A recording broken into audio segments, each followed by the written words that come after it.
A'udzu billahi minasyaitonir rajim. Bismillahirrahmanirrahim. Allahumma shalli ala sayyidina Muhammadin wa ala ali sayyidina Muhammad. Para sahabat KSM dimanapun berada, Assalamualaikum warahmatullahi wabarakatuh. Para sahabat KSM, dalam pertemuan kali ini tema yang akan dibahas adalah mengenai sifat qanaah. Kalau dalam bahasa Jawanya itu mungkin yang pas itu nerimo ya. Qanaah itu tidak rakus, tidak ingin memiliki segalanya.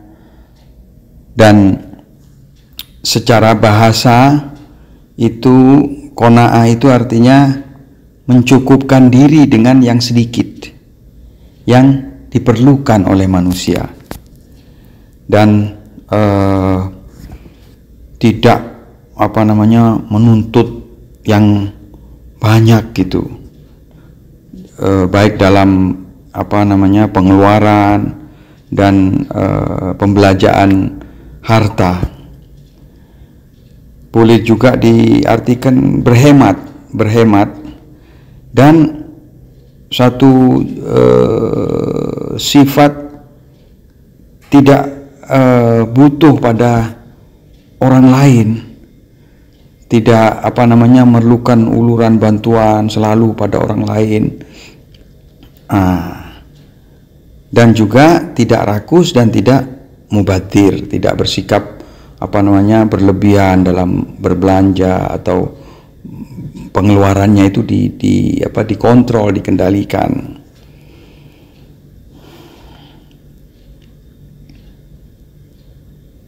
Dan sifat ini apabila dilatih terus-menerus akan menjadi habit, menjadi satu kebiasaan yang akhirnya orang yang memiliki sifat ini akan merasa cukup dengan yang sedikit dan terhindar dari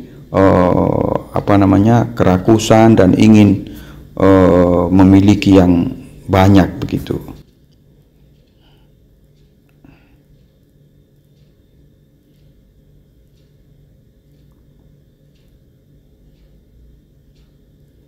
Dan ada beberapa ayat Al-Quran yang menjadi pedoman kita untuk menerapkan sifat qanaah dalam kehidupan ini. Yang pertama adalah surat Hijr ayat 88. Marilah kita dengarkan bersama-sama bacaan ayat berikut ini. لا تمدن عينيك إلى ما متعنا به أزواجا منهم ولا تحزن عليهم واخفض جناحك للمؤمنين. Nah, sahabat KSM, ayat ini diturunkan sebagai peringatan. Tentunya diturunkan untuk Rasulullah SAW, di mana beliau diperingatkan untuk tidak la tamuddanna ainaik, jangan engkau melihat, jangan engkau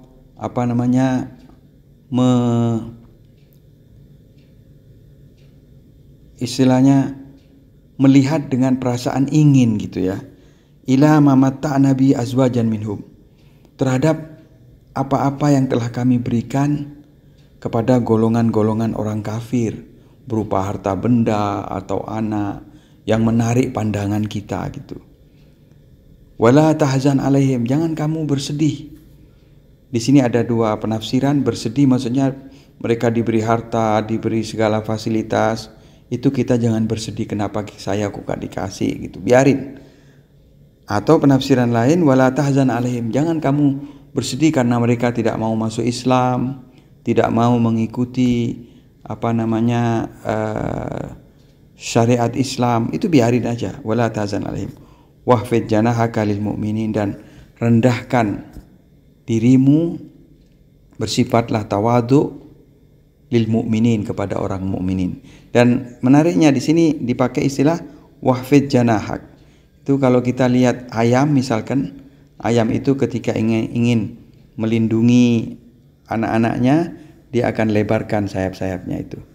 Nah itulah, itu istilahnya kita suruh rendahkan hati, bersifat tawadu, bersikap tawadu kepada kaum mukminin. Bukan berarti Rasulullah itu memandang harta benda orang-orang kafir dan pengen, bukan, karena Rasulullah adalah manusia suci. Cuma ini peringatan untuk umatnya agar supaya tidak mengurusi harta benda orang lain. Bukan hanya harta benda orang kafir, tapi mungkin ada tetangga yang kaya, kemudian memiliki mobil yang bagus dan sarana-sarana kehidupan. Biarin mereka memiliki itu. Kita jangan disibukkan dengan memandang harta benda orang lain. Kemudian ayat yang kedua adalah surat Toha ayat 131 yang isinya kurang lebih sama. Marilah kita dengarkan. ولا تمدن عينيك إلى ما متعنا به أزواجا منهم زهرة الحياة الدنيا لنفتنهم فيه ورزق ربك خير وأبقى. Dan di sini ada penekanan bahwasanya golongan-golongan orang kafir itu diberi harta benda, diberi anak dan segala sarana-sarana kehidupan itu tidak lebih itu sebagai zahratal hayatid dunya, perhiasan kehidupan dunia yang fana, yang tidak akan lama lagi akan ditinggal oleh mereka. Dan itu untuk linaftinahum, untuk kami uji mereka, jadi fitnah buat mereka. Wa rizqu rabbika khairun wa abqa, dan rizki dari Tuhanmu itu adalah lebih baik dan lebih kekal. Rizki ketakwaan, rizki keimanan itu jauh lebih baik daripada rizki materi. Karena rizki materi tidak dibawa mati, sedangkan rizki keimanan, rizki keikhlasan, rizki kesabaran itu semuanya dibawa sehingga mati, sehingga kubur. Dan ayat ketiga adalah surat Taubah ayat 55. Mari kita dengarkan bersama-sama. فلا تعجبك أموالهم ولا أولادهم إنما يريد الله ليعذبهم بها في الحياة الدنيا وتزهق أنفسهم وهم كافرون. Yang isinya, jangan sampai engkau merasa terheran, terpesona ketika melihat amwaluhum, harta benda mereka, orang-orang golongan-golongan orang kafir itu, wala auladuhum, dan juga anak-anak mereka. Innama yuridullah liyu'adzibahum, sesungguhnya Allah itu ingin menyiksa, mengazab mereka dengan pemberian-pemberian itu fil hayatid dunya, dalam kehidupan dunia, wa tazhaqu anfusuhum, dan nyawa mereka keluar nanti, wahum kafirun, dan dalam keadaan mereka sedang kafir. Alhasil, janganlah kau merasa heran dengan harta benda dan anak-anak orang-orang kafir, karena semuanya itu adalah ujian buat mereka, fitnah buat mereka dalam kehidupan dunia. Dan nanti mereka ketika mati, mereka membawa kekufuran tersebut, waliyadu billah. Kemudian ayat keempat, yaitu surat Hud ayat 15 dan 16. Marilah kita dengarkan bersama-sama. من كان يريد الحياة الدنيا وزينتها نوفي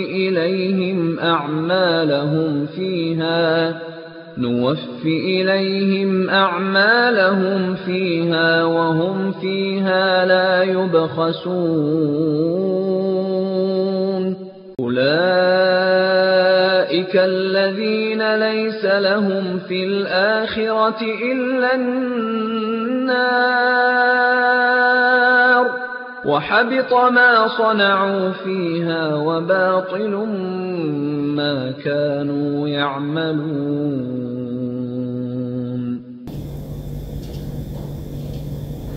Yang artinya barang siapa menghendaki kehidupan dunia, tidak menghendaki akhirat, wazinataha dan perhiasan kehidupan dunia, nuwaffi ilaihim a'malahum,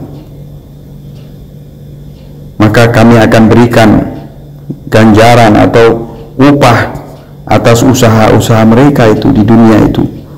Wa hum fiha la yubkhasun, mereka tidak akan dikurangi bagian dari mereka atau hak mereka akan diberikan di dunia. Tetapi ingat, mereka ini nanti di akhirat bagian mereka hanyalah api, tidak akan mendapat lain kecuali siksaan api neraka. Dan apa yang mereka lakukan di dunia, segala usaha mereka itu akan sia-sia. Dan apa yang mereka lakukan adalah batil.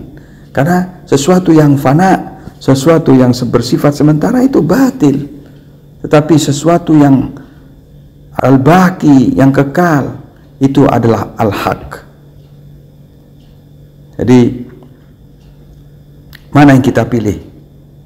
Apakah kita akan memilih yang hak, yang kekal, ataukah kita lebih mengutamakan kehidupan dunia yang sementara dan bersifat fana? Kalau kita mengutamakan kehidupan dunia ketimbang akhirat, maka kita memilih kebatilan daripada al-haq, yaitu akhirat itu sendiri. Kemudian ayat yang kelima adalah pada surat Hadid ayat 20. Marilah kita dengarkan bacaan surat ini.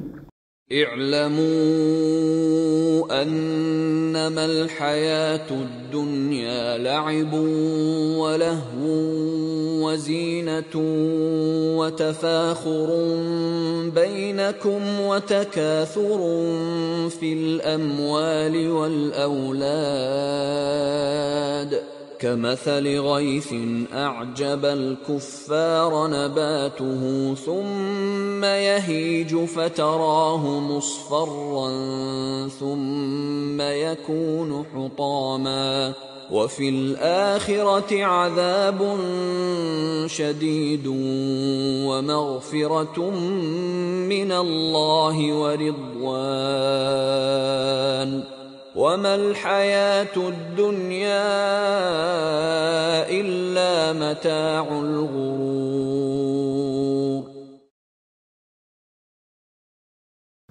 Artinya, i'lamu annamal hayatud dunya laibun, ketahuilah sesungguhnya kehidupan dunia itu permainan saja. Bagi orang yang mau dipermainkan, yang menjadikan kehidupan dunia sebagai segala-galanya, sebagai tujuan hidupnya, maka dia ketika dia mati, maka dia sudah dipermainkan oleh kehidupan dunia. Karena semua dunianya tidak dibawa. Walahwun, kesia-siaan. Ketika kita menjadikan dunia sebagai tujuan, bukannya menjadikan dunia sebagai ladang akhirat, maka kehidupan kita lahu, sia-sia. Kesia-siaan itu adalah ketika kita meninggalkan sesuatu yang inti, yang utama, yaitu kehidupan akhirat, demi sesuatu yang fana, yang bersifat sementara. Sesuatu yang penting kita tinggalkan dikarenakan sesuatu yang tidak begitu penting, akhirnya menjadi sia-sialah kehidupan kita. Wa takasur fil amwali wal aulad, dan kehidupan dunia itu tidak lebih daripada memperbanyak, berlomba-lomba untuk berbanyak dalam harta dan anak. Kama sali ghais, seperti air hujan, a'jabal kuffar nabatu, yang telah membuat para petani, di sini kufar banyak diartikan petani, nabatuhu, tanamannya itu, summa yahiju, tapi kemudian tanaman itu menjadi kering, fatarahu musfarra, dan engkau lihat sudah menjadi kuning, summa yakunu hutama, kemudian menjadi jerami, wa fil akhirati adzabun syadid wa maghfiratun minallah, dan di akhirat nanti tidak keluar dari dua kemungkinan kehidupan dunianya manusia itu. Pertama, dia akan mendapatkan siksaan pedih nanti di akhirat, ataupun maghfirah, ampunan daripada Allah, waridwan, dan keridhaan Allah Subhanahu wa taala. Wa mal hayatud dunya illa mata'ul ghurur, dan tidaklah kehidupan dunia itu adalah kesenangan yang menipu bagi orang yang mau ditipu, yang menjadikan dunia sebagai tujuannya dan melupakan akhirat sebagai rumah al-baqa yang kekal nanti. Para sahabat KSM, semoga 5 ayat ini menjadi pedoman kita untuk mengarungi kehidupan yang fana ini yang penuh dengan tipu daya, dan menjadi pedoman kita generasi umat Islam agar menjadikan dunia tidak lebih daripada sarana yang akan menyampaikan kita kepada kehidupan yang abadi dan kehidupan yang dipenuhi dengan kedamaian dan ketenangan. Wabillahi taufiq wal hidayah. Wassalamualaikum warahmatullahi wabarakatuh.